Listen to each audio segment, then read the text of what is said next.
In the darkest worlds that ever were, the only thing that brings light are stories. Those stories are kept in one place, the tiny bookcase.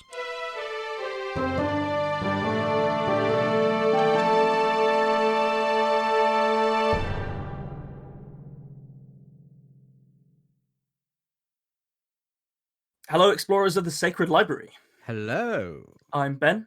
and I'm Nico, and you're listening to The Tiny Bookcase. We're joined today by someone described by the Scrolls as an author, a lover of films, and an illustrator. His upcoming sci-fi fantasy series, Songbird, will begin on March 17th with Book 1, Hunters. Welcome, John Ford. Hello, John. Hello, thank you for having me.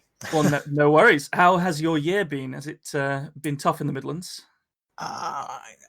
I'd like to say it has been, but it hasn't. It's been pretty good, actually. I mean, dating back to last year, really, all the COVID lockdown stuff has kind of been, I hate to say it, but it's kind of suited me down to the ground a little bit because I'm quite sort of, I quite like having time to myself, if that makes sense. The lockdown hasn't really affected me in that way. It's given me a lot of time to write as well, which has been quite nice. So, yeah. It's nice to hear about someone who's had a good time with it. So thank you. Yay! Yeah, my wife would say I'm far too hermitish. So, I say like having the lockdown where I'm not allowed to go out anywhere hasn't really affected me in any great way, shape, or form in that sense.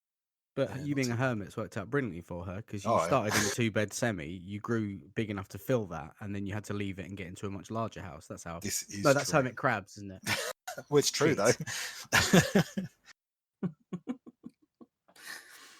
Well, we're going to have some stories, and the first story today is going to come from Nick. The shared prompt being my collection. Do you want me to do that again with Nico rather than Nick? Actually, I don't mind. Do you really not mind? I really don't mind. Yeah. Okay. It's just Fair a enough. contraction. It's like birth. I think if it was a contraction, I'd be saying Neek. Neek. Neek. Are you having a breakdown? Quite possibly. I'm leaving this in.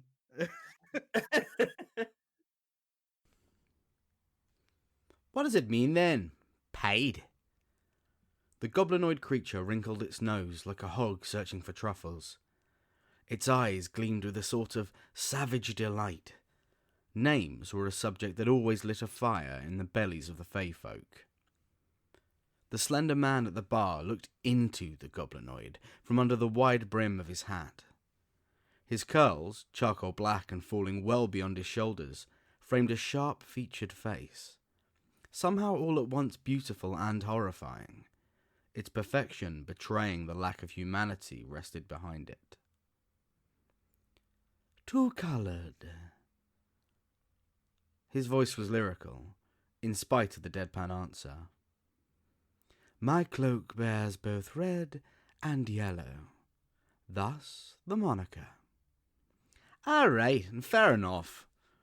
The goblinoid pushed a fat hand under its snout, clearing the slick trails oozing from one of its nostrils, before loosening any debris within with a sharp inhalation of breath. So, what do they call you when you don't have it on? The piper considered this for a moment, trying to recall if the human world had ever seen him without his full garb. Not as far as he could recall, though he had gone by many names. They do not see me, friend, unless I will them to, and I would not do this without my cloak. The lumpy creature seemed disappointed. Creases furrowed its orange brow. It was obviously hoping for a true name, though it would take a far more competent and tricky Fey to get such information from the piper. So much power there was in a name, enough to bind or free a being. They could not be exchanged so freely as they were among humankind. Ignorant sacks of meat that they were, the piper was jealous, after a fashion, of their blinkered lives. He stood. His reed-like limbs appeared so slim that they ought not be able to carry even his slight frame. Reaching into a fold in his luxuriant cape, the piper withdrew a velvet pouch. Reaching a begloved hand into that, he drew out a few coins and cast them onto the bar, their silver shining in the ambient magical glow. The goblinoid hissed and recoiled at the sight. "Assassin!" it squealed. Its pudgy hands had curled into fists, but its eyes were fixated on the metal. The piper's gloved hand swept the coins up. That had been extremely stupid. Too long spent wooing housewives and entrapping idiots in the mortal world. He had forgotten what worked metal meant to his kin. "Apologies, friend." He withdrew a handful of smooth rose quartz discs, perhaps triple the value of what he had quaffed, and cast them onto the bar, bowing low as he backed out of the establishment. He stood straight once again and pocketed his coins, then cast his head from left to right, as though hoping he could shake some drunkenness from it. The air of the marketplace around him was pungent and heavy, like honey mixed with incense. It was all at once the comforting scent of home and the cloying sensation of drowning. He really had been spending too much time among the iron and stone of humanity. Quick strides took him between the alchemist dens and fortune weavers' halls to a series of alleyways. Following his own footstep runes, he felt the alley turn around him as though he'd stepped into some great mechanism. The hand of this infinite clock turned to 9, and he found himself looking down at the sky. With a swish of his cloak, he turned to face the outline of a door that wasn't there, and walked through it.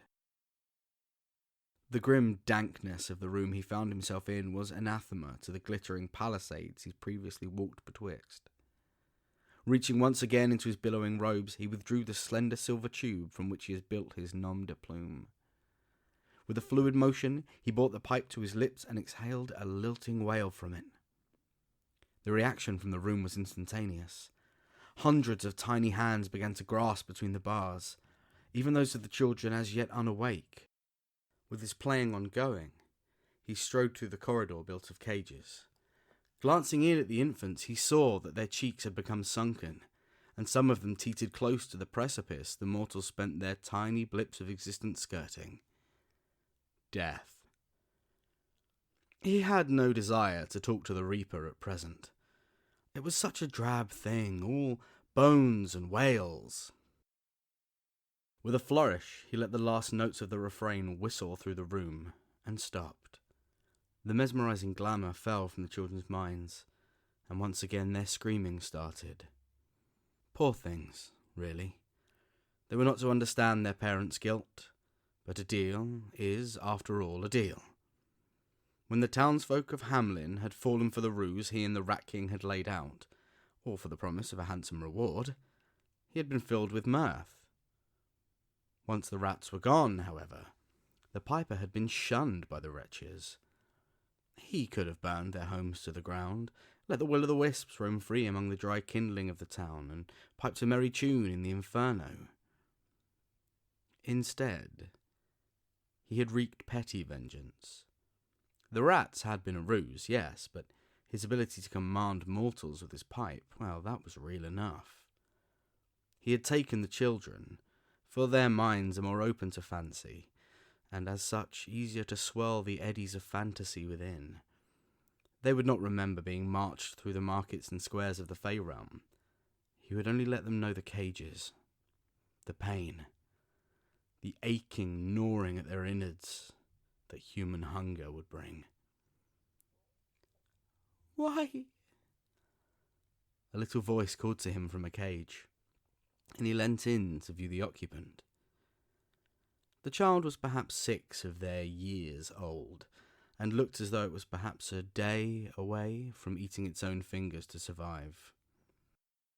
"Because your parents love gold more than they love you."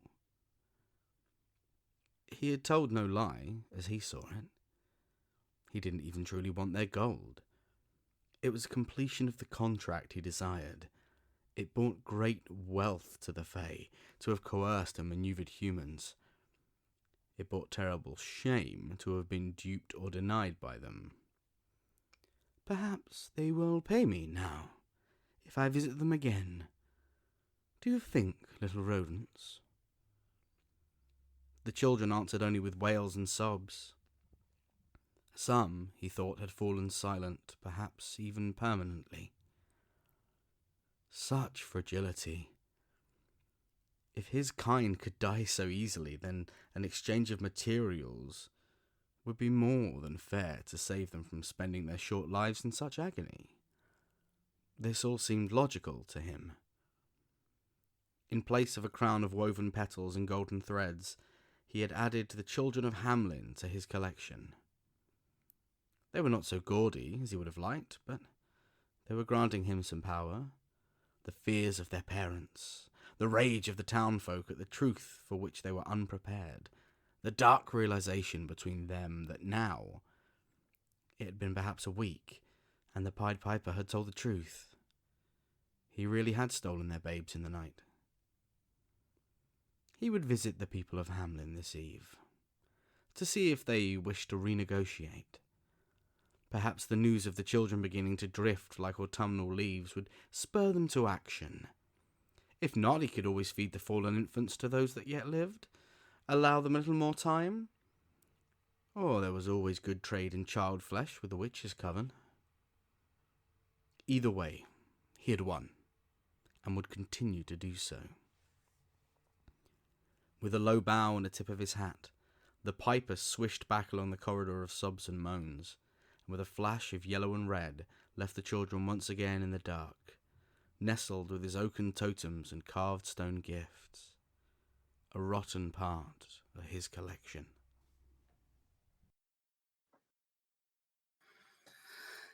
Oh, deep lore. The deepest. Went to a A dark place too. Into a dark place, yeah. What was it? The trade in child's flesh with the witch's coven. I loved that bit. That was. Hey, witches got to eat, man. I really liked it. I thought it gave me really strong, right from the start, gave me really strong vibes of like American Gods mixed somewhere with Hellboy 2. You know, the market scene in Hellboy 2. Yeah, I was. You're right there. I was thinking American Gods when it started. I was thinking, oh, this is. There was like a real sort of twisted whimsicalness to it at the start, and I was thinking, and I wondered where it was going. I was like, where's this going? And then the minute you said Hamlin, I thought, I know where this is. I didn't know where it was going, but I thought, okay, I get this now. I understand where this is coming from. It's really good. I like it. It was actually inspired by me looking up what the Pied of Pied Piper meant. And it is that. It means to bear two colours. Is that like a piebald horse? I suppose so. Huh. But yeah, traditionally the character of the Pied Piper wears a cloak that is half yellow and half red, and that's where the name comes from. Learn something new every day. Well, there you go. And the Piper bit is because he was a plumber. Specializing in U-bends. Yeah, of course. Putting flushing toilets into the Black Forest denizens' houses. It's interesting because I mean, you right from the offset, you were talking about fae and goblins and things, and then right from the offset, I was thinking it plays it a little bit into my wheelhouse because that's kind of what my book's about as it comes down. But then you went off into a much more sort of almost traditional territory, I guess. And I was thinking, why is this going? I had a point to make then, and I've lost my point now. When I was listening, I was thinking, no, I've lost it. I've lost my point. I had a point to make, and it's gone. It'll come back. It might come back. You never know. Having like a folktale played straight and real, was cool. Like with with backstory and fleshing out the world, and I think there'd be a space for a much longer version of that story. Like a continuation. That's where I was going with this. I was just thinking, because you were talking like the fae and the goblins and stuff, and I thought that when I was doing my book, I went into a lot of backstory and a lot of these things that are in my book as well, because that's where the history of my book came from. It was me delving into these sort of folklore bits, and looking at the folklore and things, and where I thought I could twist them into a more sci-fi way of doing it. But stuff like this, I've never really looked into. I never really looked into the background of things like the Pied Piper and things. That's like new to me, so it was fascinating to hear what you've just said as well about being Pied Piper and stuff. Is it a grim tale, Pied Piper, or is it earlier? Don't know. I think it might. It does sound kind of grim, doesn't it? Yeah, it might just be folklore though, because the children get away in the end, don't they? Which isn't very Grimm's tales. You sometimes find like I don't know. I doubt it was the Victorians because they played everything grim, didn't they? But there were some updates to those older folktales where people got away when they didn't in the original versions. Yeah. That happened later on, sort of revisions for a softer time. I mean, it is another one of those sort of. You're right. It's like sort of grim tale. I don't think it's a grim tale or a Hans Christian Andersen tale. It's very Germanic in its sort of, because like a lot of those tales, like you hear the fairy tales these days that have translated down the years and have been sort of neutered for sort of like the kiddie generation, so to speak. But you look at some of the original Germanic myths, and some of them are just horrific. You're like, Disney ain't going to sell that. I could see a Disney film of that. Like, yeah, let's put them in the dungeon with all the kids that are wasting away and becoming Skeletor. Yeah, Disney can try and sell that for me. That'd be great. I'd love to see their animation style of a kid eating their own fingers. In their own fingers. Now you want that mad live action money, man. Let's have Tom Hiddleston as the Pied Piper. That would be a good casting. Oh, God, yeah. I'm going. So did you go and look into the history of the Pied Piper specifically for this, or is this just something you're interested in? And It's a YouTube video that I saw the other. I was watching someone. They reviewed it's a sort of Eastern European take on the Pied Piper story as an art house movie, and it looked really cool. But then they were talking in the video about where the term pied came from, and it stuck in my brain for about 4 months. Just in the back thinking, oh, that's such an interesting fact. And it resurfaced when I was looking at the prompts. We should give them a shout out. I'll find it and I'll tweet it. Yeah. Oh, that was really good. Great story to get us going. Yeah, as you say, John, like getting towards your wheelhouse with a slight diversion. But I'm keenly anticipating what you've put together for today. Just to set up a little bit of what I'm not going to tell you what the story's about, but the story that I'm about to tell links into the book that I'm about to release in some respects. Because when you told me that the prompt was my collection, which was going to be the words for it, it plays very neatly into a particular part of my book and that's what it is. So basically what the story I'm about to tell is, it's not a chapter from a book, but it's a missing chapter. It's going to become like an Easter egg, I think, for anybody who, once they've read the book, if they want to come back and listen to the podcast, it's not going to be in the book, but it will link into it. Oh, and it fits quite neatly into the collection aspect, and hopefully you'll see why as I read through it.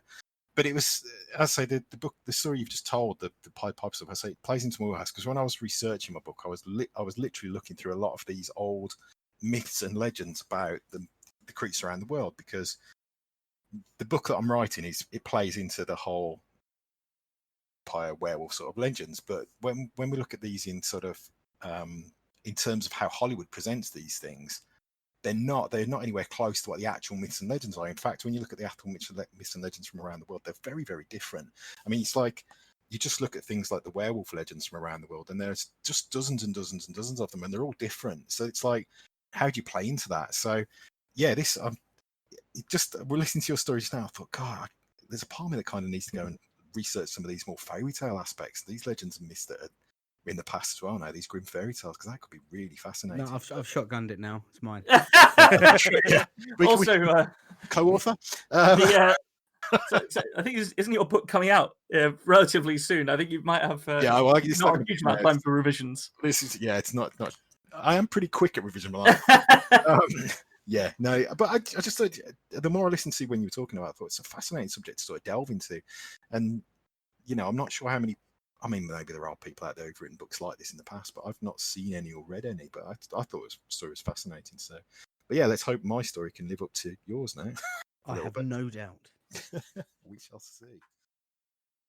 The penultimate piece. The savage storm-generated waves of the South Pacific crashed noisily against the flanks of the enormous carrier, yet the rain-slicked deck remained perfectly level. The Akagi 2 easily displaced 250,000 tons, and as such, this miniature hurricane was little more than a minor inconvenience. Much like the deplorable little man who stood on his deck in the torrential rain, a man with whom he had just concluded his business. As Techmaster Takahashi turned his back and began walking toward the control tower, the deplorable little man called out to him. Will the Emperor of Japan be attending the Nexus Summit this year? Grand Chancellor Stormhall bellowed over the cacophony of the thunderstorm. Takahashi turned slowly. He kept his face stoic as he regarded the Vampiri leader, so as not to betray his disdain. He flicked his eyes toward the crate that his deck crew was unloading from Stormhall's flyer, and then back to Stormhall himself. Takahashi had everything he needed. I see no good reason to attend, he replied, and then reiterated his previously voiced dismissal. Safe travels, Grand Chancellor. He could tell that this lack of proper respect rankled the Vampiri leader, but the Techmaster cared not for his ruffled feathers. In his opinion, he had already displayed a greater sense of decorum than that creature deserved. With their business concluded, the sooner he was off the Akagi, the better. Without a further glance backwards, Takahashi made it to the bulkhead where his apprentice Hikari was waiting to usher him in out of the driving rain. Did the Grand Chancellor deliver what you requested? She asked eagerly. Takahashi nodded as he led her slowly down the narrow corridor towards the elevators that would carry him into the depths of his ship. Excellent, Hikari exclaimed happily. I cannot wait to see them. He knew he had a reputation for being curmudgeonly, but the excitement evident on her elfin face was enough to bring a smile to Takahashi's. Working on this project with her had been a delight. He had no children of his own, no grandchildren. There were times when he felt like Hikari may be the closest he would ever come to having them again. Bright beyond her years, with an agile mind capable of making great leaps of scientific knowledge, she was a prodigy, just as he had been at her tender age. It was only logical that he should take her under his wing and teach her all he knew. To be his protégé.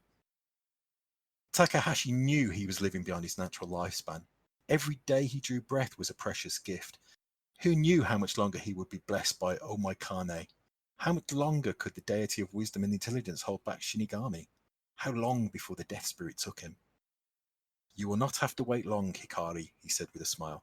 I too am eager to see what the Grand Chancellor has brought us. I plan to start my work today. For this I will need your help. Today? Hikari's voice betrayed her surprise. You do not wish to be patient? Patience? Patience is a luxury I can no longer afford, he thought to himself. I wish to learn, he replied. Go now. Prepare yourself. My staff have orders to place the live subject into storage and the other to the laboratory. I shall meet you there in 1 hour. She nodded, performing a small, respectful bow as he entered the elevator. And as the doors closed, likewise his eyes shuttered in concentration, trying to push back the now familiar pain. His pills were in his quarters. They would alleviate the symptoms for a little while.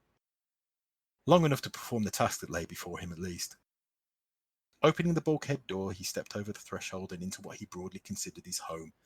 He had lived aboard a Akagi for almost 20 years now, in these modestly sized yet luxurious quarters. As his illness had progressed, he had found an urgency to complete his work. If this meant residing aboard his mobile laboratory and be closer to his experiments, then so be it. He had no family to neglect after all, no one to miss him being here. No family. That was why he was doing this. 30 years ago, the world had been engulfed in a supernatural war, fighting for their lives against monsters and demons that had commonly been regarded as myth and legend. The death toll had been horrific. Untold numbers of men, women, and children had been slaughtered or turned. Families, like his wife, his children, his grandchildren, all dead. Dead because of what Grand Chancellor Stormhall and his kind had unleashed onto this world. Thus, it was with some irony that the Vampiri leader was delivering into his possession the very thing that would bring about his downfall. Takahashi would have his vengeance. He sat on the edge of his futon and slowly began to disrobe. There was a time when he would have swiftly discarded his clothing and pulled on his laboratory garments in a matter of moments, but alas, his age and his condition took their inevitable toll on his body. Now he found that even the simplest of tasks, such as this, took a force of will. It would be easy to simply lie back and let the darkness take him, to surrender to an easier path. But Takahashi had work to do, and while Hikari was making excellent progress as his eventual successor, she was not yet ready to complete his work, to fulfill his legacy. This was a job that he needed to finish himself, and it was an important job. Once clothed, he made his way to the bathroom and opened the small mirrored cabinet above the sink. Row upon row of pill bottles were lined up neatly in the order in which he needed to take them. So many tiny tablets. He chuckled ruefully to himself. It is mystifying how I don't rattle when I walk, he thought. Each bottle was opened in turn and the prescribed doses of each were taken. The effects wouldn't be immediate, they never were, but he knew that in an hour or so he would feel invigorated. Just in time. When he arrived at the laboratory, Hikari was waiting outside for him. She hadn't entered knowing to do so would be disrespectful. It would be the Techmaster's honour to be the first to perform the research on the new specimen. And this particular specimen is one that which they had been wanting to work on for a very long time. She followed him into the lab, deferentially silent. His staff had laid out the specimen on the examination table as requested. Even deceased and motionless, the creature was quite extraordinary. It was humanoid, barely, retaining the bipedal stance of its original victim before their DNA had been horrifically overwritten and changed beyond all recognition. What had once been human was now a monster. Slender, willowy in nature, with skin as black as the midnight sky. Oversized hands with sharp talon-like fingertips sat at the end of long, skinny arms with sinewy muscle structure. The once human face was now distorted with giant almond-shaped eyes that swam a milky white above a flattened nose with oversized nostrils. And then there was that mouth. A nightmarish maw filled with rows of sharp, piranha-like teeth that flanked a pair of 3-inch-long curved canine fangs that produced menacingly from the upper jaw. "Adzi," Hikari said in an almost reverent tone. "It's magnificent." "I've waited quite some time for this," Takahashi muttered quietly. "The ultimate vampire breed, an undiluted engine of death." The Adzi were the ultimate progression of the vampire lineage, a killing machine without compare. Yet it was not its prowess as a predator in which Takahashi was interested. He cared not for its claws and teeth, or even its rumoured telepathic abilities. No, he wanted its blood. The Techmaster wanted the secrets of its DNA. You see, a vampiri bite could turn a human in a matter of minutes, bestowing on its victim increased agility and strength, retractable fangs and claws, enhanced night vision, and its accompanying susceptibility to bright light, and of course a more sensitive sense of smell and hearing. But as impressive as all this sounded, it was a relatively small genetic change in comparison with the full body makeover an Adzybite would force. An Adzybite would completely rewrite the DNA of its victim to an even greater degree. Huge physical changes. That was the secret that he wanted. Dissecting this specimen would bring him to the brink of succeeding in his research. Once this creature's secrets were exposed, there would only be one more item left on his agenda. One more specimen of which he needed to uncover the secrets. "Now, all that is left to complete my collection," he whispered to himself, "is a Fae." Oh, exciting! So, is out of interest, is Takahashi one of the main characters in the book? No, he's not. Oh, right. Okay. There's a sequence within the book where he appears for one chapter, but he will come back into play in later books, much further down the line. Not getting into too much detail, but the books themselves are like globe trotting, I guess. They follow multiple characters and multiple character arcs, and one of those character arcs will take us to the Empire of Japan, which is what the new Japanese infrastructure is called. And Takahashi is one of what they call the Tech Masters. They're like, essentially in the books, when we get there, the Tech Masters are they're specialists in integrating technology and biology, if that makes sense, to create like cyborg type things. Oh, cool. So in the books, he's basically you don't know much about him at this point, but he will come into play much later on. And it's clear that he's been collecting things. It's clear that he's been collecting the monsters of the world, so to speak, and doing some sort of research, and we'll find out what that is much later on. So this sequence here ends with a chapter just after Sebastian Stormhall, who's the leader of the Vampiri Nation. He's delivered something to Takahashi in receipt for something else. They've done a deal to exchange things. So he drops in the book literally for one chapter and then he's gone again. But he'll come back into play much later on. But interesting, yeah. But when you said it was the My Collection thing, I thought, God, that plays quite neatly into what Takahashi in my book's been doing. He's collecting things himself, and that collection will come into play much later on. There were a couple of really nice turns of phrase. I felt like there was a bit really early on that was an excellent hint at the sort of loss and emotional weight of the character of Takahashi. When you said having them again to do with a family, his children, and that was that was a really interesting, that immediately seized my attention, because it doesn't sound like it makes much sense, but obviously in a world with things like vampires and fae, having something just completely removed like that could happen quite easily. I also enjoyed the line that it was a wonder that he didn't rattle when he walked. That had a real feel of grandfatherly humor to me. I kind of wanted it to come across like his Hikari, who's his protege. I Yeah. didn't want it to come across as like some sort of weird old man, young girl, weird love affair or something. I kind of wanted it to come across as it's grandfatherly. It's like he's taking her under his wing, so to speak, to shepherd her on to become his legacy, if that makes sense. I think that comes across. I think that works. There's some very cool stuff in there about vampire biology. I'm really into that sort of end of fantasy stuff. Yeah. So the idea of there being those different, I guess, castes would be a good way to say it, of vampire is very cool. I'll tell you where this came from. What happened originally was I had this idea for the book originally, and it wasn't to do. I knew I wanted to have vampires in the book, and there was the sort of supernatural entities. So I just started googling, and if you just Google vampire myths and legends, you will find there are hundreds from all over the world, and they're all different. There's African vampire myths, and there's the European vampire myths, and there's South American vampire myths, and they're all slightly different. They all have the same sort of basics. There's these creatures of the night that stalk people, and etc. etc. But they're all very different in that respect, if that makes sense. So I started to think, okay, what if we don't treat vampires as vampires? If we treat vampire as a sort of genus like or a genus like dog and cat, if that makes sense, and then the vampires themselves become breeds of that.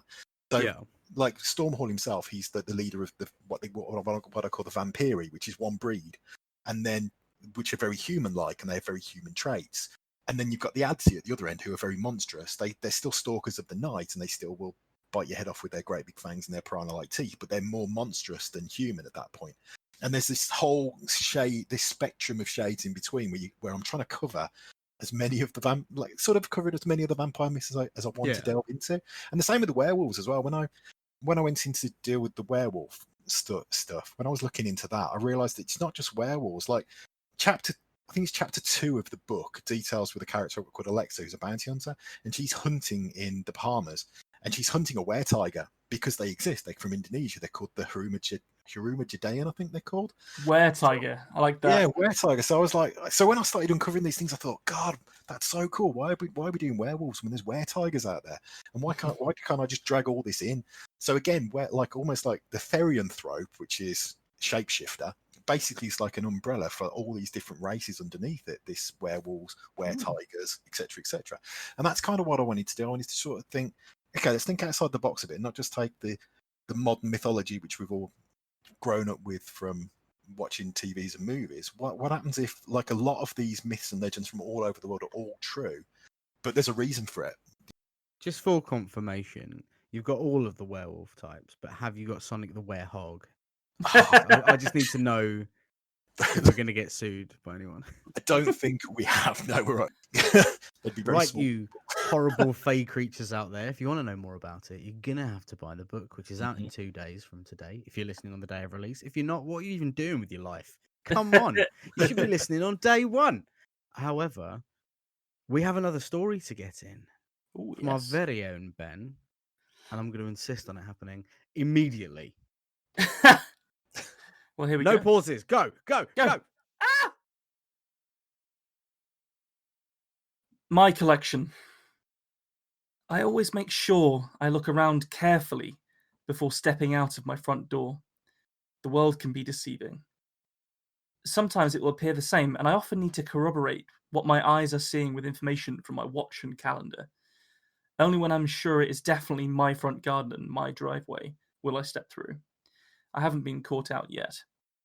I go to my job, although I'm unsure how long it actually has been mine. I get there in my car that I must have purchased at some point before I arrived.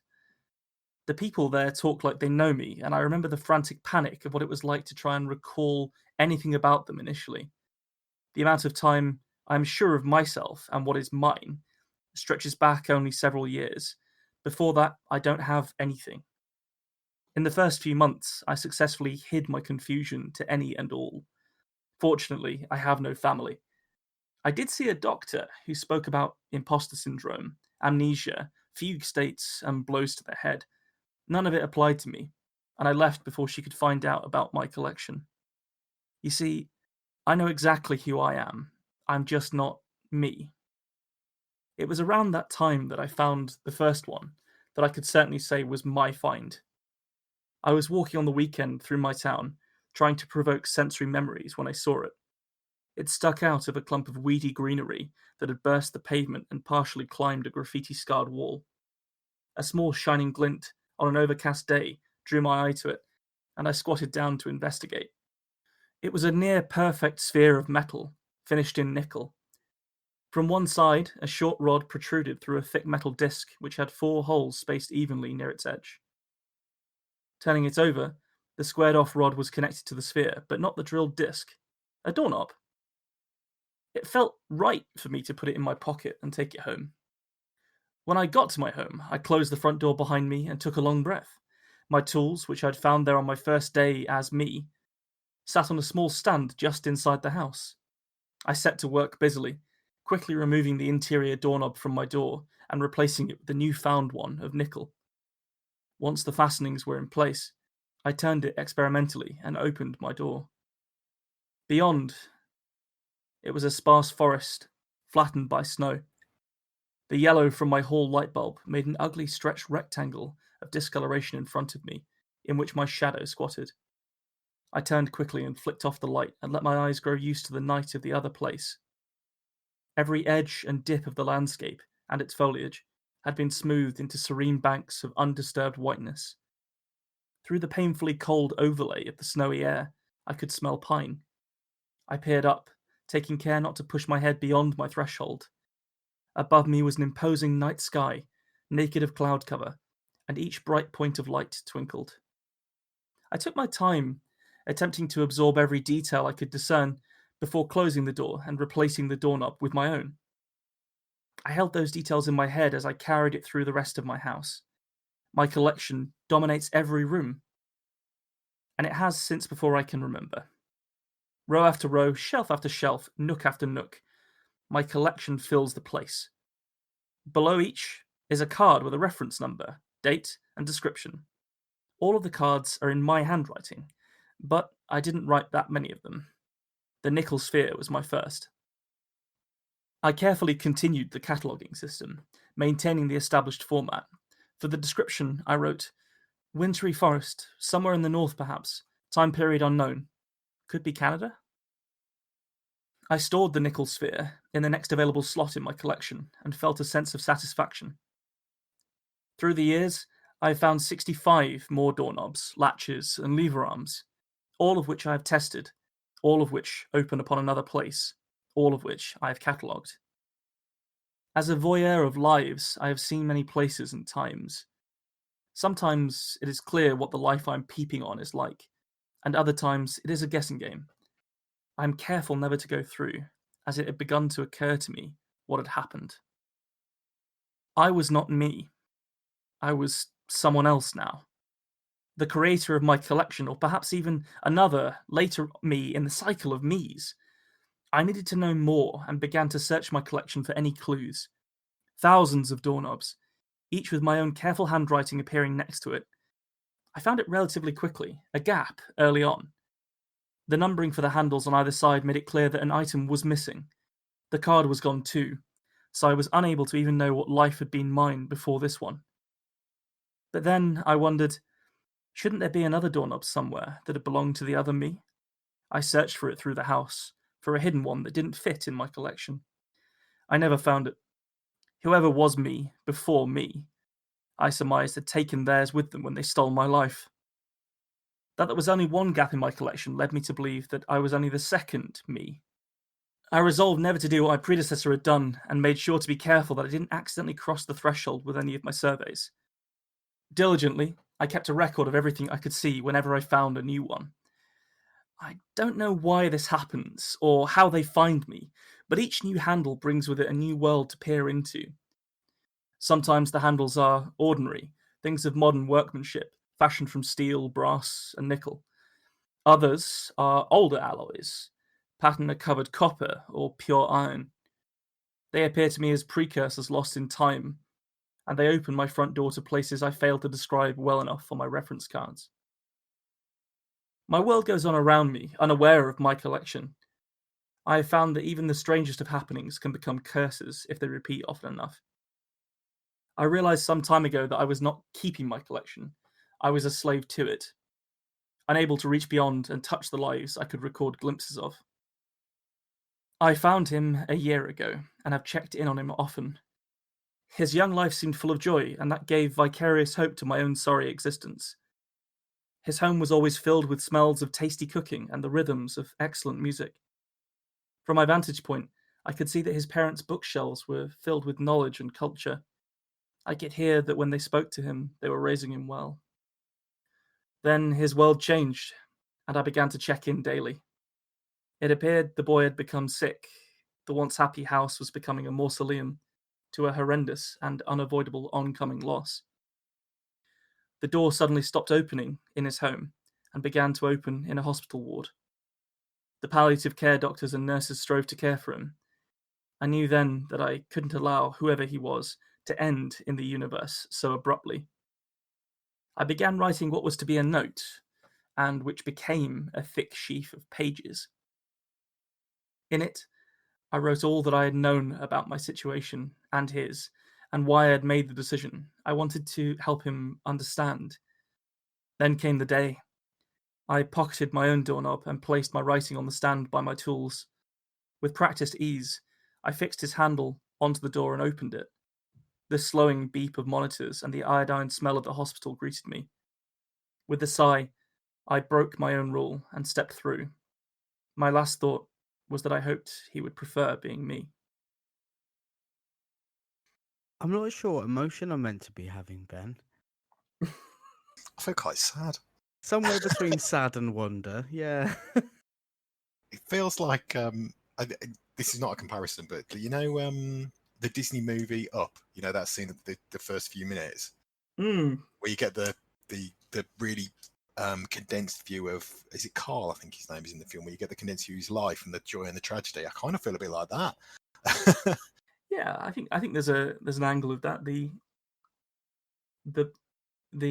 narrator isn't happy. They're confused. They try and make a go of it for a little while, and they see an opportunity to do something good with the strange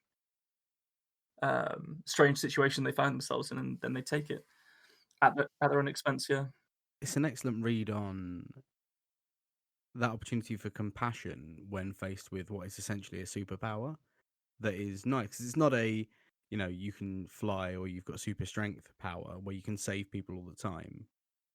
But having some sort of unusual gift and then being able to use it to save someone, whether that is a good thing or not, it's a really interesting take on as a case study of a person. And I don't know, it's set me off thinking about, what do I think I would do if I woke up one morning in a different place and I didn't know who I was and didn't know where I was, and what would that lead me to do? What choices would it with that lead me information to as well make? that Yeah. these people are getting, like it. I wanted it very much to be that he had somehow had some kind of like holdover from his previous personality when he was sort of dragged into this this life that had been sort of supplanted his own. So that was very much the angle. Like this guy is very cautious. He's very like borderline agoraphobic. Yeah. And he's sort of he's a victim, so whereas some people might sort of be like, oh, this is excellent, I can go back to the dinosaurs or whatever, he even before he sort of figures out what's happening, he doesn't really have the courage to step beyond the threshold into the new places.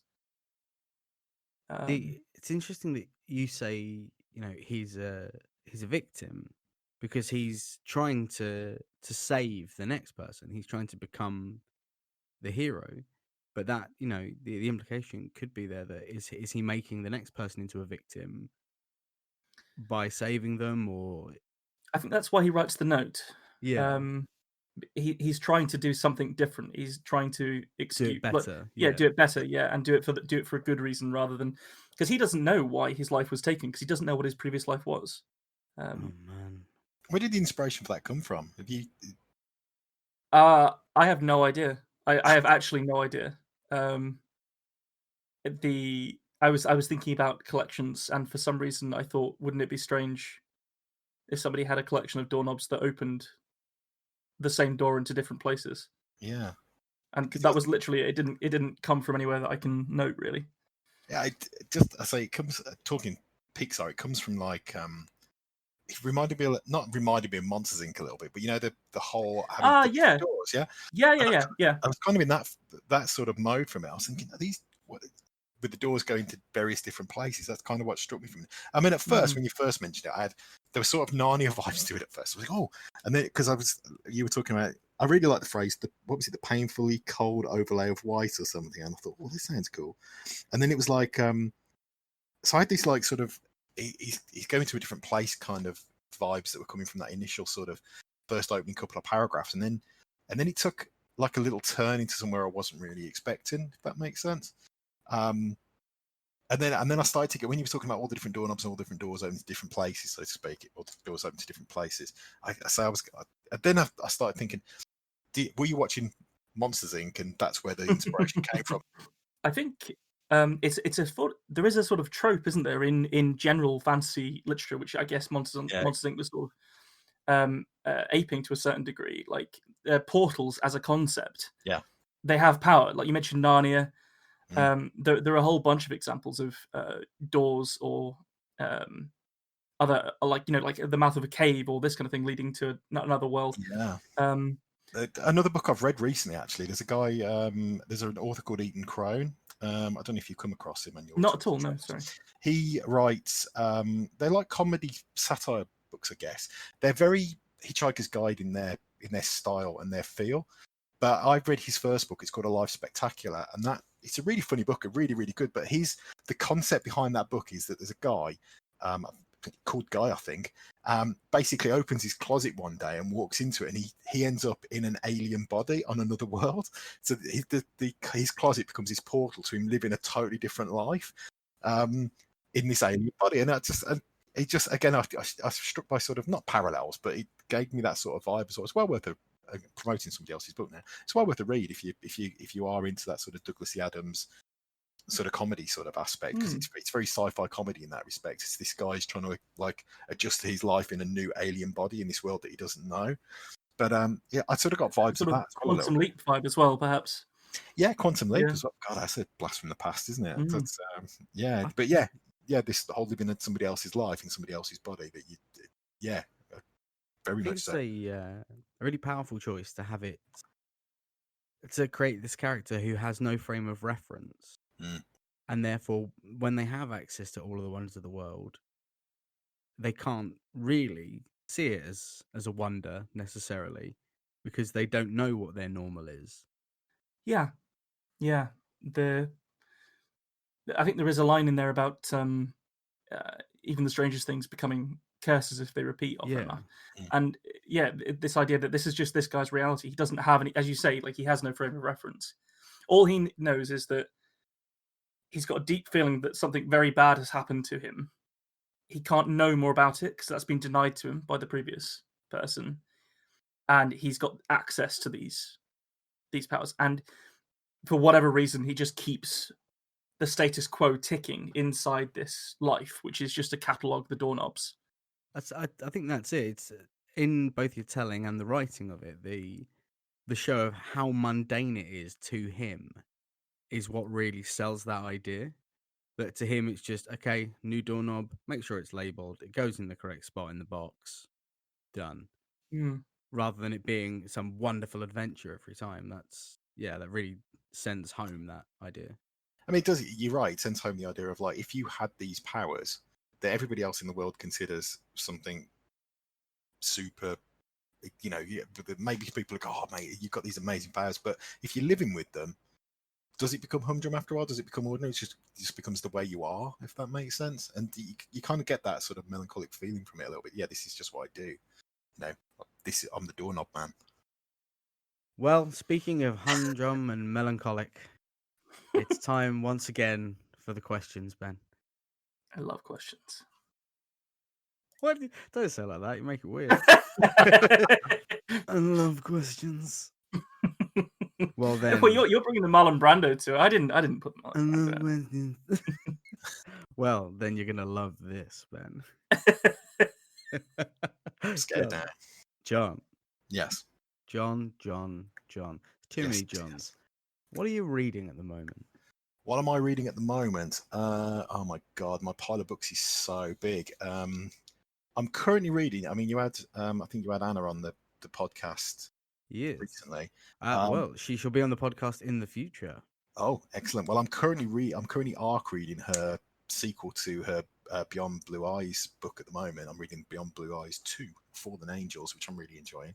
So I'm arc reading that. I've also reading a book called Once Upon a Death by Desindra Sullivan, if you've met her on Twitter. So those are the 2 books I've got on the go at the moment, amongst other things. But I have a tendency to be really active buying, especially indie authors' books that I've met in the Twitter writing community. And that's good. That's good to promote. I love them. Sometimes you feel it feels like a shame sometimes because maybe some of these slip through the cracks a little bit sometimes, I guess. I don't know. But I tend to really enjoy some. You tend to find some really good stuff in there. So I've got a pile on my bedside cabinet that's literally about 3 feet tall at the moment with books that I've bought that I haven't got around to reading yet, but there's loads. But I say on top of that, I've been arc reading Anna's book and then reading Desindra's book as well, which is both of them are great. I'm kind of flip flopping between the 2 at the moment. Like Desindra's book is more comedy; it's much lighter in tone. Whereas I think from talking to Anna, her books are very it's a cyberpunk type of affair, so it's very and it's quite gritty and it's got violence and sex and God knows what in it. Well, our listeners have that to look forward to. Her episode will be coming out relatively soon, I think. So depending on how I feel, depends on which book I go for and which particular evening. But I am enjoying both of them; they're both great. So, so a follow-up question to that is, what's the best book you've ever read? Oh my God! Now you're asking. The best book I've ever read, or the book I go back to, I guess is a question. Which one jumped into your mind first? War of the Worlds is the book I've probably read more than any other book. Oh, absolute banger. I love that book. For some reason, I don't exactly know what it is, but I remember buying it.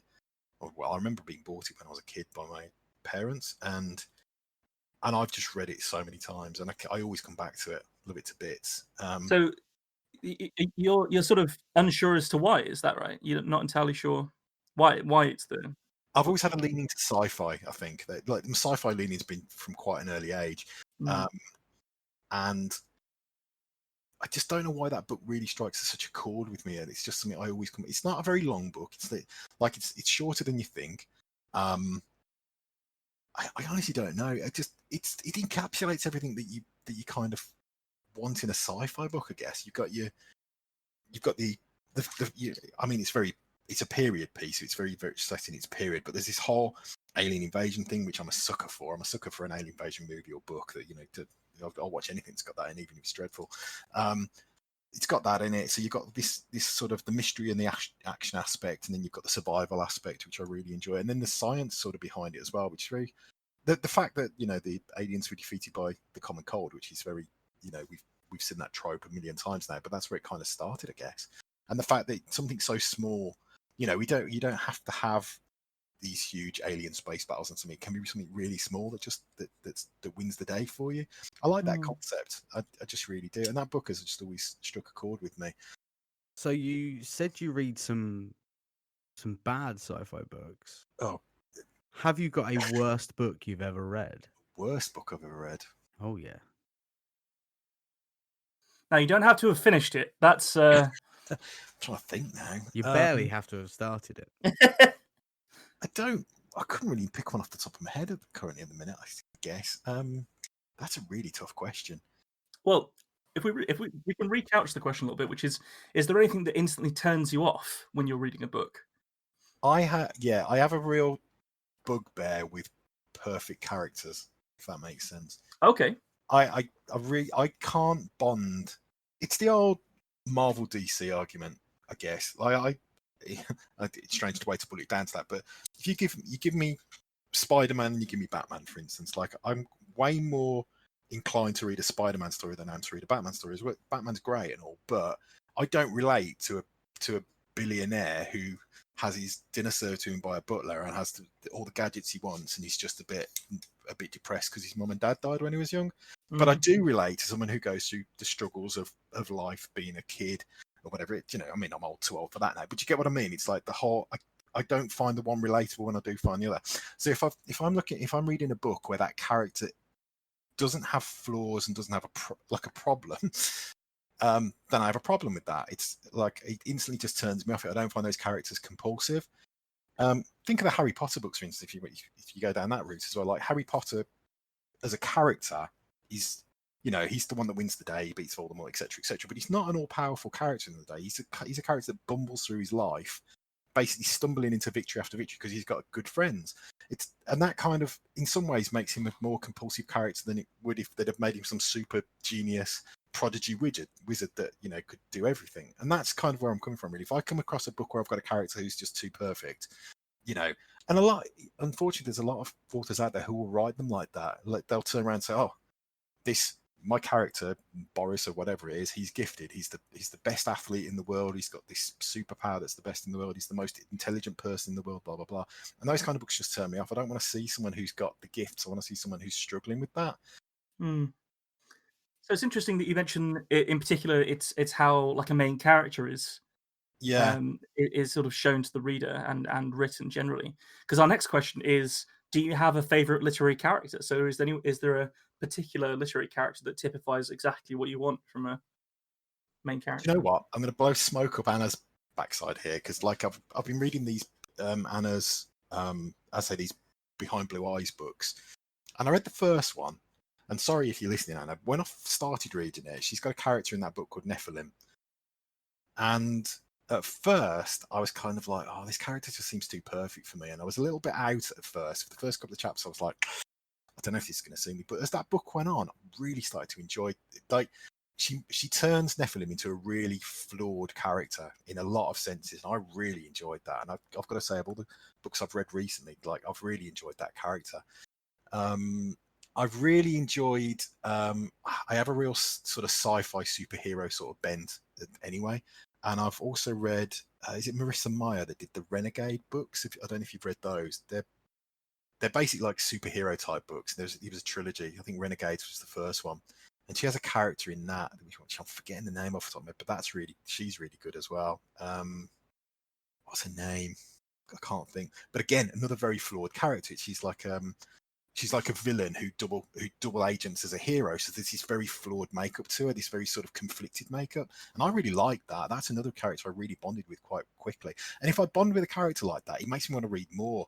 So when I read the first Renegades book, for instance, I instantly went back and bought the next two because I was like, "Oh, I'm loving this. I need to have the next two now to see what happens in the trilogy." And it's been the same with Anna's book, this Behind Blue Eyes. When the minute she offered me the ability to arc read for her second book, to go for that, I was like, yeah, jump at the chance, give me that. I'm well in for some more Nephilim. That's great. So yeah, those been historically other characters. I think. I mean, it's a difficult question. I'm trying to think. I mean, War of the Worlds, you don't really bond with the character now. It's more the story, I guess. Yeah, it's plot and story, isn't it? And I say I've enjoyed like the Harry Potter books and the Lord of the Rings books and the Game of Thrones books, but I wouldn't say that there's any particular character I'd actually say, "Well, I love that character and I need to know more about them." I tend to it's a story more than anything. But I'd say that the characters really jumped out to me lately, and Anna will love me for saying this, is Nephilim in her Beyond Blue Eyes book. I'm really enjoying that. Well, I believe Nephilim will be turning up in a later podcast. in the podcast, so we'll have to get you to tune in for that one. Yeah, absolutely. Yeah, absolutely, I will. So I know people can find this out on your website because I did earlier, but what is your writing process? I tend to use something called the Spreadsheet of Doom, which you may have read about if you've been to the website. Everything is meticulously plotted on that spreadsheet.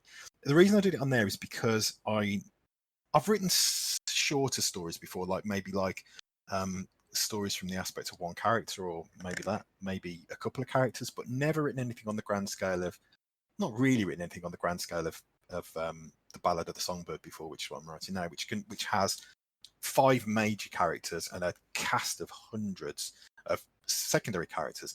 And because it's a 7-book series, and because there's so much going on with it, it made it very difficult for me to approach it in a sort of very linear fashion, I guess, like I'd approach normally writing a book or a story or something like that.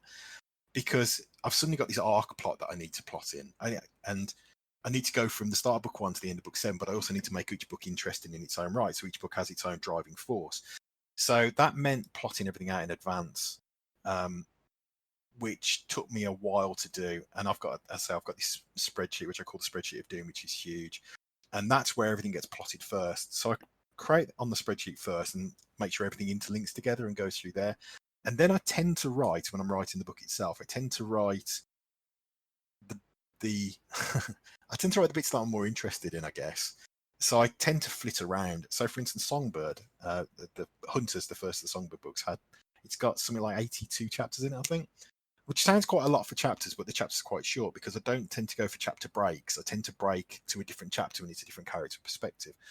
So that makes it quite nice and easy for me to flit around the book and jump from character to character. So, like, for instance, in the 81 chapters, Gail, who's my primary character, she's got probably about 14 of those 80 odd chapters, 14 or 15 of those chapters. So I tend to write her arc first. So I'll flip between chapters writing Gail's arc, and then I'll go back to the start and I'll pick up Alexa, for instance, and write her arc through. And then I might jump back and pick up Michael and write his arc through.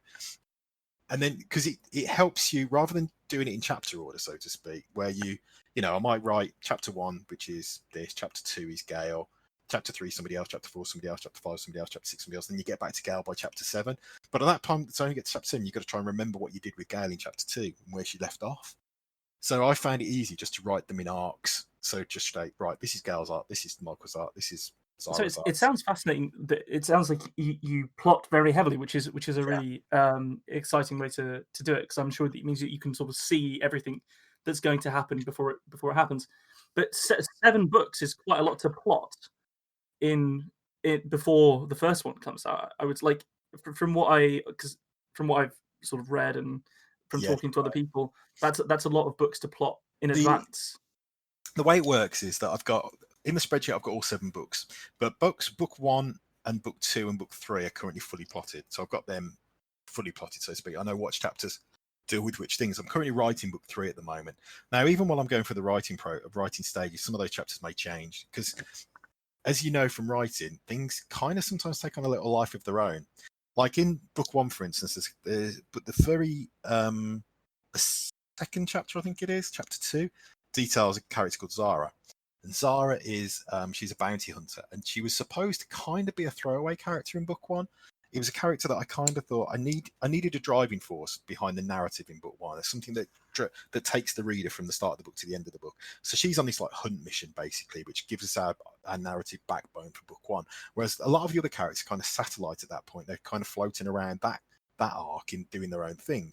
But then these arcs will start to come together in later books, a bit Game of Thrones-ish, if you know what I mean, where Jon Snow's bumbling around in Winterfell for the first, part of the Game of Thrones saga, but then later on, all the characters start pulling together as you see where all the story arcs start to intersect. So Alexa was always supposed to be a bit of a throwaway, or Zara was supposed to be a bit of a throwaway character originally.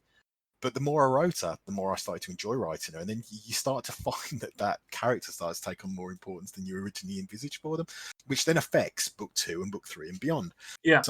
So books 4 to 7 are loosely plotted, but not fully plotted yet. I know what each book's arc is going to be, but I just don't know the details within the arc yet, if that makes sense. Obviously, things that I write in one book affect the next book, and they also sometimes, but things that I've got in the current book will affect the most recent book. What I found a lot was when I was writing book 2, I'd write stuff in book 2 that was having a direct effect on book 1 backwards, like retrospectively. So, and that becomes the trickiest bit with writing a saga. It's like there comes a point when you actually have to nail it down, and you actually have to say, right, book 1 is now done, and you can't change it anymore. Mm. Technically, because I'm self-publishing through Amazon, I can keep uploading new files to that thing if I wanted to and keep the book. But realistically, you can't really do that. You've just got to nail it down and say, right, this is the definitive line in the sand. This is where that book finished. I can't change it anymore.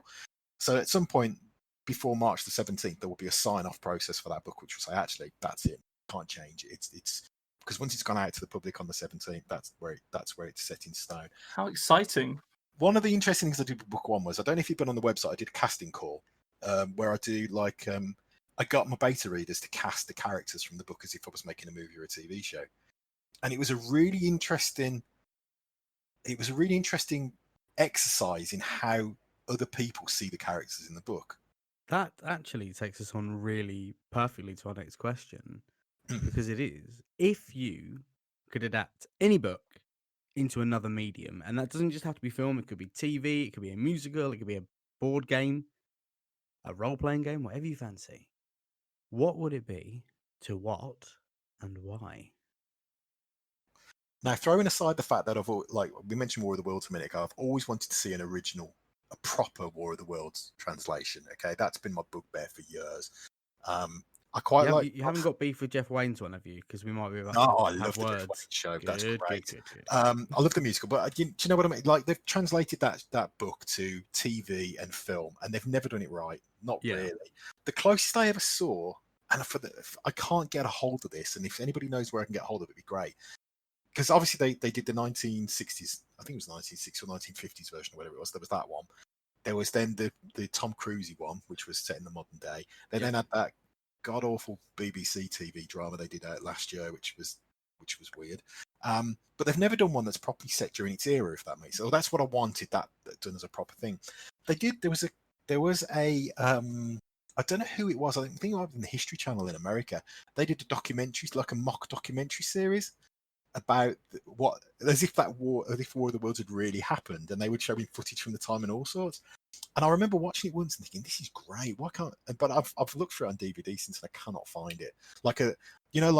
Almost like a, what do they call it? It's like a mockumentary. It's as if that had actually happened. Yeah. They were interviewing people, about it, like historians and they were talking about the military. And I thought that was fascinating to take that concept and imagine it actually happened and do a documentary about it as if it happened.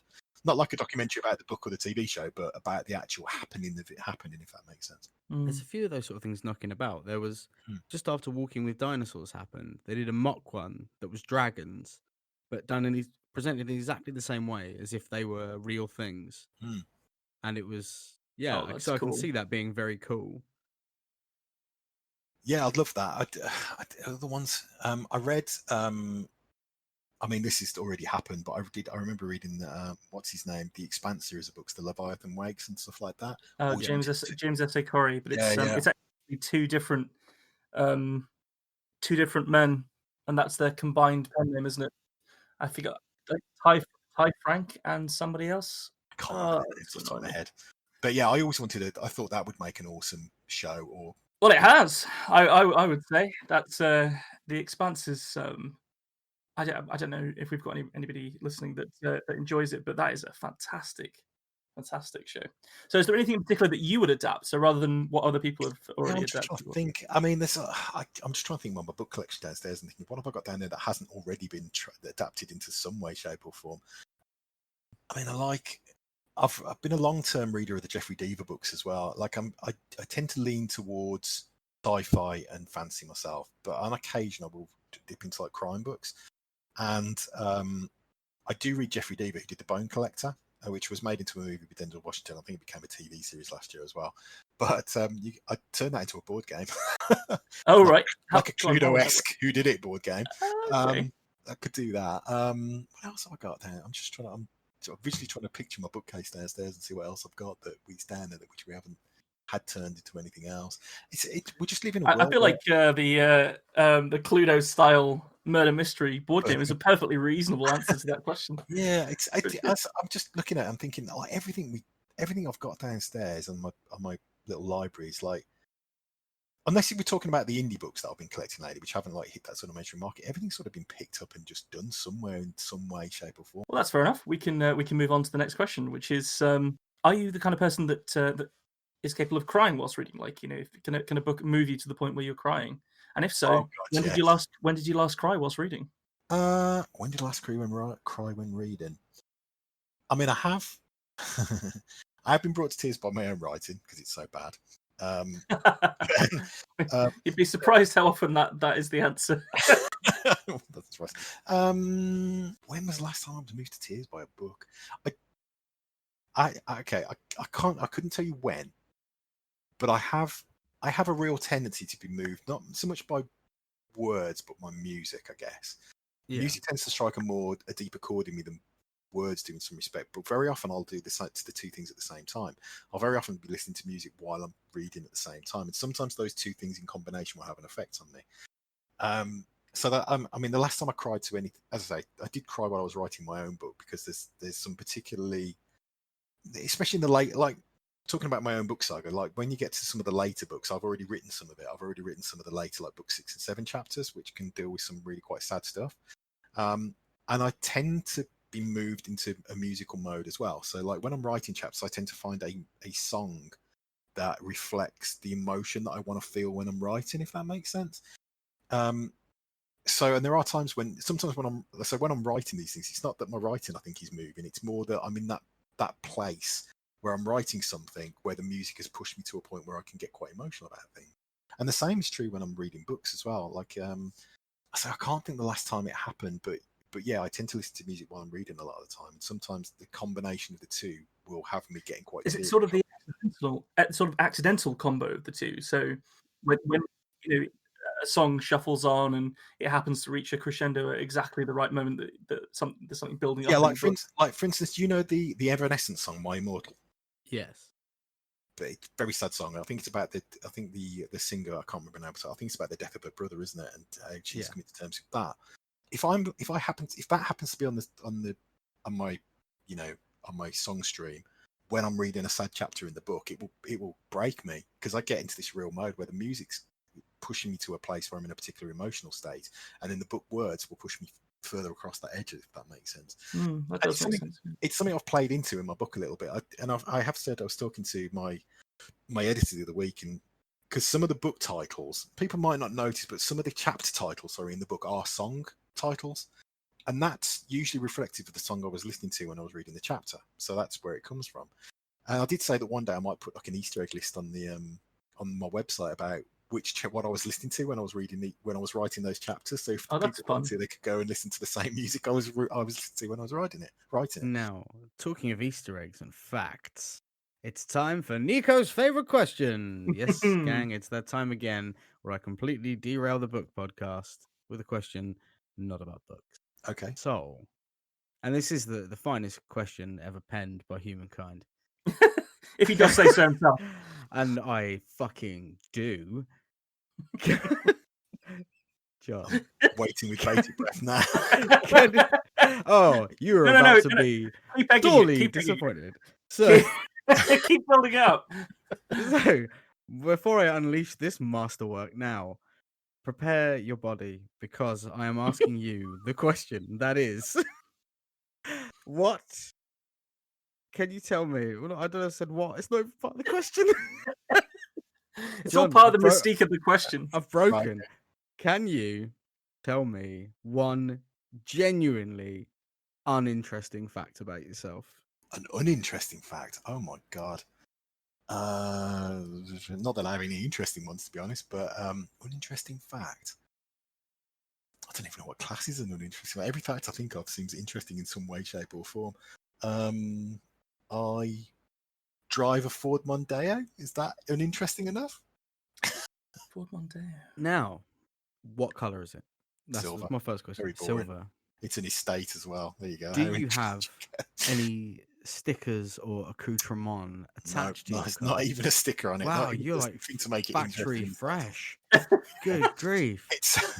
It's an old one. The dog sits in the back. It's just bog standard. Well, hang on. The dog sits in the back permanently, or only when you're traveling with the dog? She's standing there now. I just leave her in there. It's just a kennel with wheels. Yeah, I just pop out there to feed her once in a blue moon. No. That's probably the most. I don't know.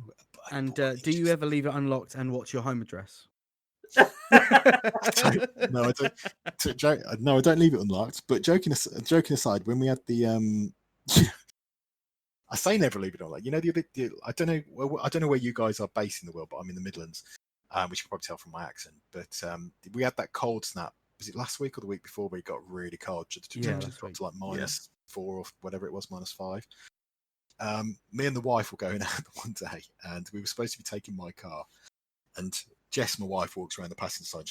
I unlock the car, she lets herself in, and I went to open my door and it was frozen shut. The locks were all frozen, so I was like, nuts.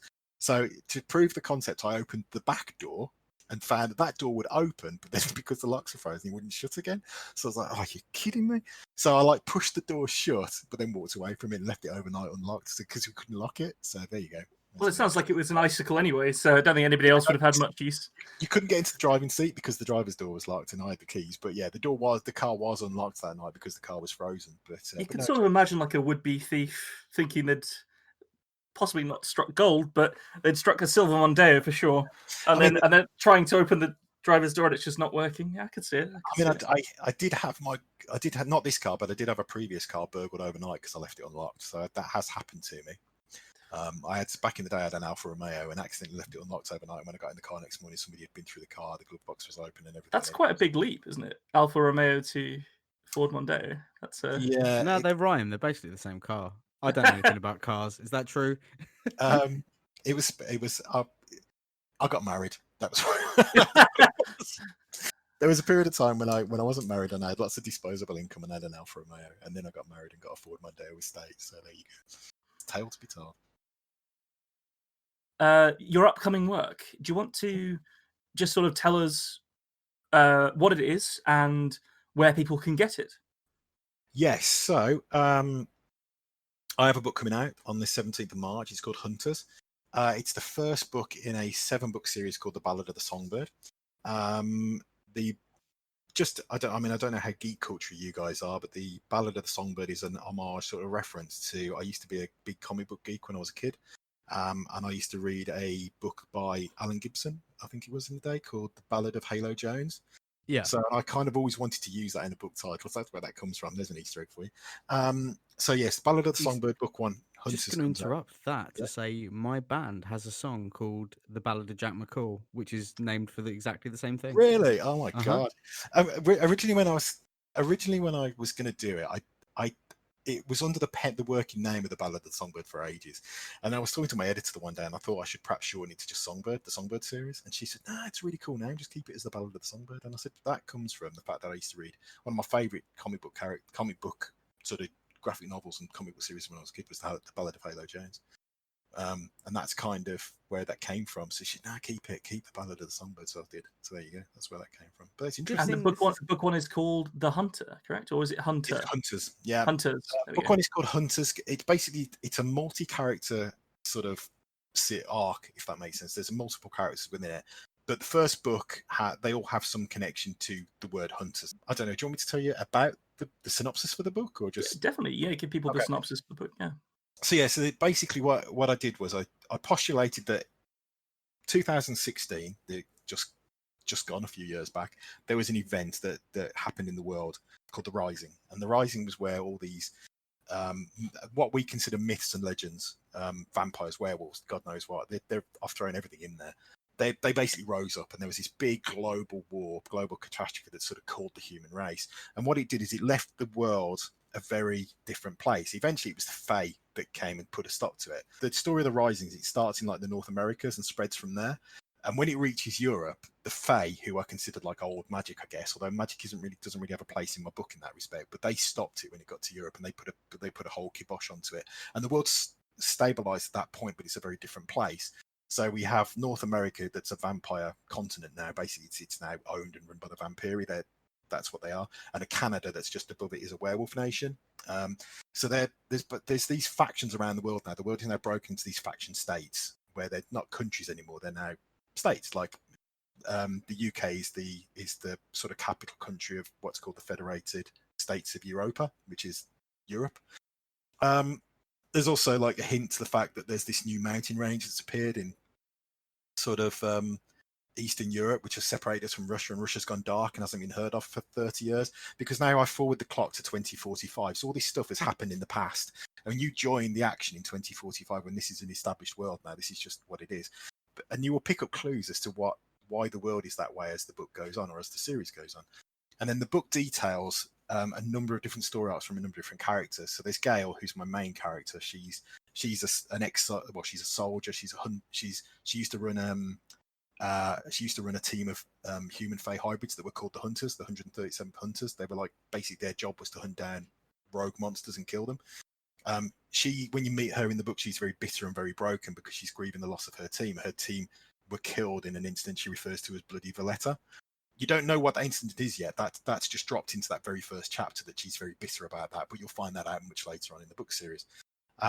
Then you've got Michael, who's another teacher at the academy that she's going to teach at, and you've got her sister Alison, who's a security chief at a place called Nexus City, which is where all the different factions come together to have like a yearly summit where they try and hash out the peace of the world, if that makes sense. And then we've got Zara as well. Zara's another character, and she's a bounty hunter who basically hunts monsters for money, and she's picked up to pursue a rogue werewolf in the forests of Canada. So you've got these various different stories where you've got these characters who are all separate, but they will all interlink together. So when you start reading the book, you kind of in the position where you're thinking, where's all this going? I've got all these separate characters in different parts of the world, but how do they all interrelate? And eventually they'll all start coming together, very Games of Thrones style, where the stories interlink. How exciting! It sounds good. Whereabouts can people get it? So the book will be available on Amazon. It'll be available in Kindle and paperback, and there's also plans for a hardback version as well. Although I've got to decide how that one's going to work. I'm a sucker for a hardback book. One of the things I really wanted was the hardback version of Hunters when it came out. So I had to organise that through a company called Ingram Spark, but I'm trying to get it onto Amazon as well. So there will be a hardback version if you want to splash out for that, although that will be expensive. Wow. But the Kindle version, and there'll be a paperback version as well, which we'll be able to get from Amazon. So our final question is, other than in a silver Ford Mondeo driving around the Midlands, yes, where can people find you? I have a website. You can find me on the website. The website is johnfordauthor.com. So you should be able to find me on there. It's relatively straightforward. You can pretty much find everything you need to know about me on there. I always wanted a website that was not just a business card. It was more of a word. It's my world, so to speak. So you'll find loads on there. I do a blog on there. There's character profiles for the characters in the book. There's history of the world of the book. There's all sorts going on there. Your casting call is also on there, correct? Casting call is also on there, yeah. So that's an interesting thing. It'd be interesting to see if people read the book what they think of the casting call and how they did it. But that gives you my ideas of who I had in my head when I was writing the books. But you'll also find me on Twitter at _Nightingale_, and the Nightingale has a K on it, like as in a knight. Yes, yeah. Bird in armor. Excellent. So we've got that's Twitter and your blog. And the blog is on the website, yeah. So you can find me on there. I do have an Instagram, but I can't remember it off the top of my head, and I never use it anyway. So please find me on there. And you can also find me as John Ford Author on Facebook if you want to go and find me on there as well. Well, excellent. It's been lovely having you. Lovely speaking to you. And lovely great. I loved it. Yeah. And hope everyone else will check you out. Thank you very much for your time and for the podcast. It's been great. Thank you very much for having me. Thanks for joining us. Thank you all for joining us on this episode of The Tiny Bookcase. Make sure you're subscribed to the podcast on your chosen service so that you don't miss out on future episodes. You can follow us on Twitter at BookcaseTiny, where you can talk to us directly and even suggest prompts for upcoming stories. If you're not a tweeter, you can find us on Facebook and Instagram as well. Just search for The Tiny Bookcase. Now, if you want to support the podcast, and we'd really appreciate it if you did, you can do so at patreon.com/The Tiny Bookcase. And then you could be just as special as these story seekers. Should we thank them? I think so. Well, then it's a huge thank you to the legendary Matthew McLaren and the absolutely epic Scott Byrne for their support. Thank you for listening. Catch you next week.